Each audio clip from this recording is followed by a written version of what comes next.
ደርሶ መልስ ግን እኮ ማርያምን የአየር ትኬት አንድ ጥያቄ ጠይቃ ነበር። ኢትዮጵያ የት አካባቢ ነክ ብላ ካለች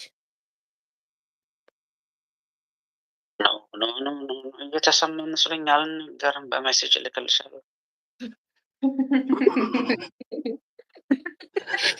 አይ የትውልድ ቦታ እኮ ነው።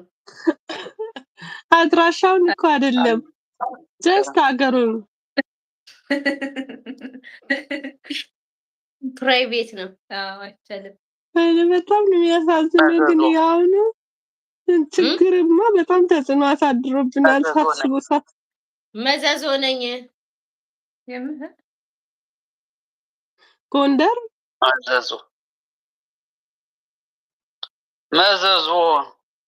መዘዞ ጎንደር ነው እንዴ? እንጃ ሸዋ ውስጥ መሰለኝ። ግን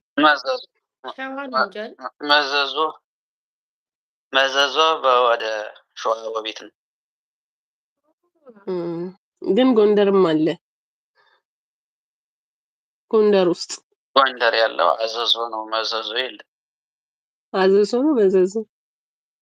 ኦኬ መዘዞ ማለት በዚህ በደብረ ብርሃን። ለምን እንደጠየቅኩት ታውቃለህ? ከንግግር ወስጄ ነው የጠየቅኩት። ለዛ ነው አይደለ? አዎ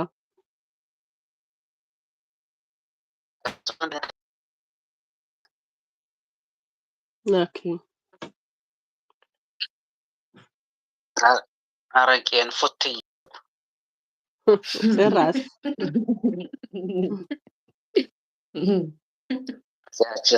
ስራ እየሰራሁ ነበር። አሁን እዚያ 13 ዓመት ነኝ። በመሀል ሄጄ ነበር። አንድ 2 ዓመት ቆይቼ ነበር። የሆነ ስራ እየሰራሁ ቆይቼ ነበር። እና እንዴት አየው ኢትዮጵያ በነበርክ? በሚሄጅበት ሁሉ አንድ ጉዳይ ለማስፈጸም ገንዘብ ነው። ያለ ገንዘብ ምንም ጫማሽን ትጨርሻለሽ እንጂ የሚፈጸምልሽ ነገር የለም። እውነት እኮ ነው። አሁን ላይ ያለው ነገር በጣም ያንዳንዱ ነገር ደግሞ ዝም ብለሽ እንደዚህ ቀላል እንዳይመስልሽ። በቃ በትንሹ በተለይ ዲያስፖራ ከሆነ የውጭ መታወቂያ ከታየሽ፣ እኔ ደግሞ ያለውበት ሀገር ዜግነት ስላለኝ ፓስፖርትን ስለሚያዩ እና ከባድ ነው። አሁን ላይ ያለው ነገር ባይዘው ሁሉ ነገር እዚህ ጋር ኮመንት እየጻፉ ነው። አግብቷል ወይ ያሉ ነው።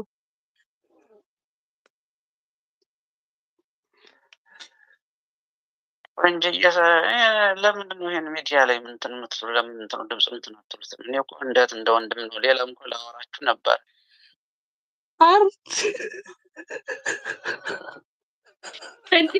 ኖርማል እኮ ነው። ስምክ አይታወቅም፣ ችግር የለውም እኮ ስምክ ማን እንደሆነ አይታወቅም። ብዙ ሰው እንጋብዛለን።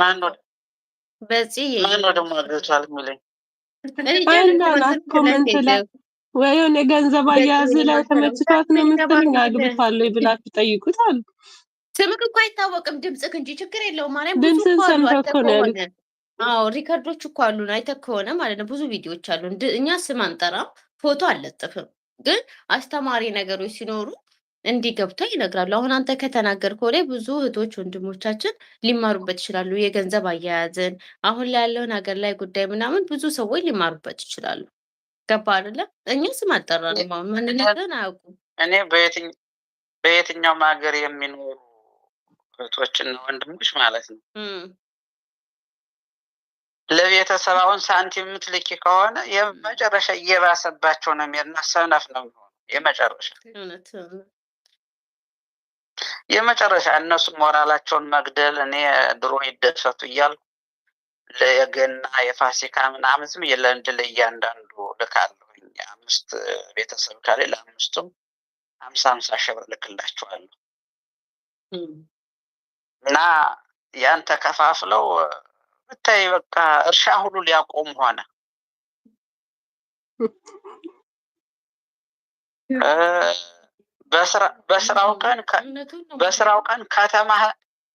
በስራው ቀን ከተማ ሄደው ጠረጴዛው ሙሊት ብሎ ፎቶ ተነስተው ጠርሙስ ይልኩልሻል።